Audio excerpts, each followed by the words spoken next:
Were you injured in an Avalanche game as a hockey player? You may be entitled to compensation. Call 1-800-DEAD-AVS now. That's 1-800-DEAD-AVS. 1-800-221-2177. Call now.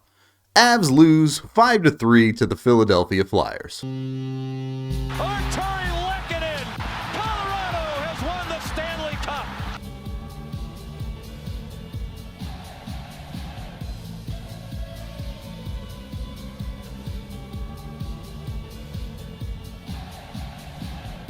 This game was fun for about 10 minutes, and then it was disaster mode. The Avs came out early, looked good. I actually thought they were the better team for a significant portion of the first period. They drew power plays, they played good hockey, they even scored fairly early on. About as stock as the Avs power play gets here, they have the one in the slot screening and the one down low screening as they work the perimeter. MacKinnon and Makar doing most of the work with Mikko off to the opposite side. Makar eventually going to find a shooting lane here. He does enough to get it all the way to the net, and it's Newhook in front who's able to get a stick on it and tip it in. To go up 1-0 early like that gave you confidence that the Avs were going to be just fine here. Their stars in MacKinnon and Makar were involved in the play, and they were getting some scoring from someone like Newhook, someone down the lineup a little bit. Something that they don't get enough of because they just lack depth right now. They did unfortunately give that goal back pretty quickly at 5-on-5. Philly initially works this puck down in deep, but then work it back out high after it comes down around. And you'll see down in deep, the Avs commit heavily 5 deep here.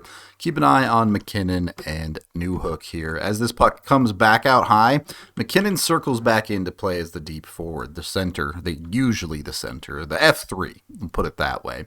Newhook also thinks he's the center, circles back in deep, thinks he's playing F3, when he needs to be F1 or 2, out and challenging the puck carrier. Because neither of them do, it's just a massive zone to walk into, and that's too much room. You give an NHL player that much room, they're not only going to take it, they're going to put a very good shot on goal, and that's exactly what happens as Georgiev gets beat up high. And you look at an error like that and you go, yeah, there's a little bit of a mix-up there. Players who haven't played together, they're not used to it. A little bit of confusion, it happens. Thing is, all of that doesn't matter because a few minutes later, Nathan MacKinnon gets hurt. And obviously, a loss to a team like the Flyers is not good. The Avs should be able to beat them. But you're not really concerned about the loss in particular. You're much more concerned about Nathan MacKinnon, especially if he's going to miss significant time. Now, while we don't have word on exactly how long MacKinnon's going to be out yet, it could absolutely be the straw that breaks the camel's back. The Avs have suffered so many injuries as is. To lose arguably their best player, certainly their best forward, that is just too much to handle, if we're being honest. The Avs have been surviving, and if you've set your expectations realistically for the number of injuries they have, it's been okay for a while now. But I just don't see how it remains okay without Nathan MacKinnon.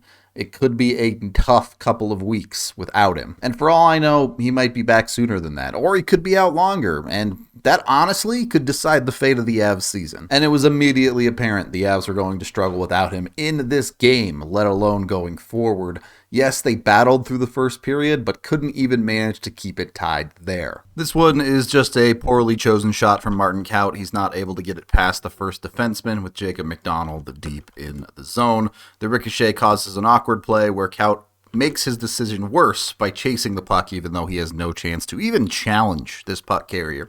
It creates a guaranteed 2-on-1 the other way.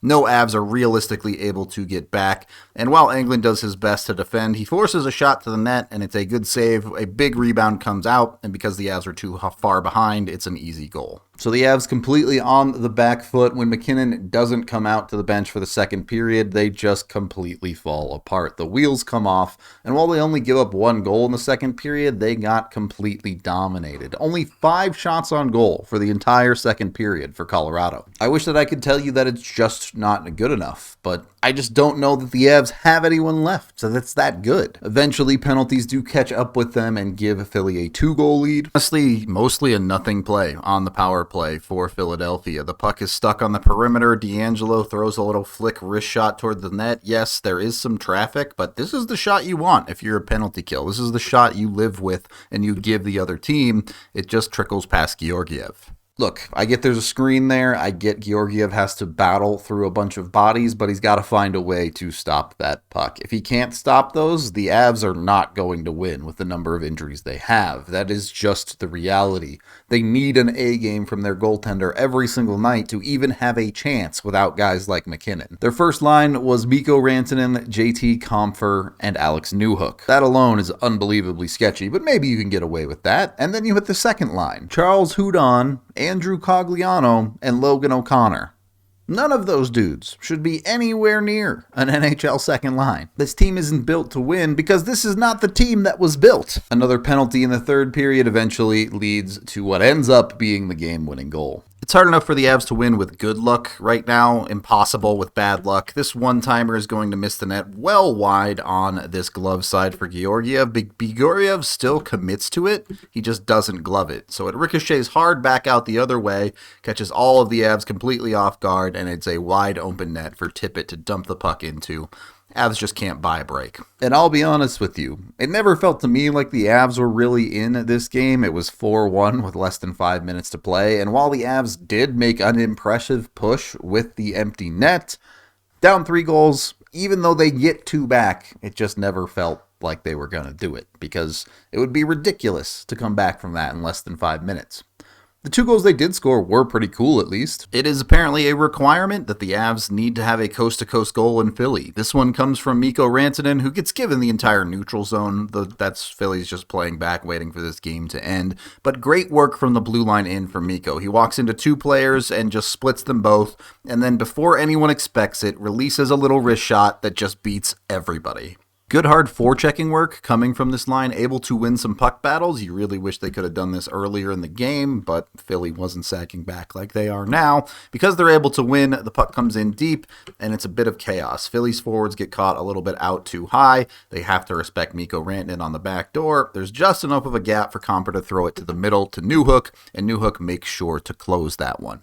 And while the Avs do fall short here as an empty netter makes it 5-3, those 2 goals do sum up exactly what the Avs are going to need going forward to even be competitive in hockey games. They need Mikko Rantanen to absolutely ball out and be one of the best players in the world, and they need Alex Newhook to find his offensive game and be able to carry this team at times, which is an insane ask, but it's what they need. I honestly don't know what to tell you going forward. The Avs maybe should be getting some help back from some guys over the next couple of weeks, whether that's Byram or Helm or maybe someone more important like a Val Nichushkin. But as of right now, it's just not getting better, and the path to winning hockey games is getting harder and harder to see for this team. If they can't start getting healthy, at least in some capacity, it's going to be a rough month. And it sucks because there's nothing anyone can do.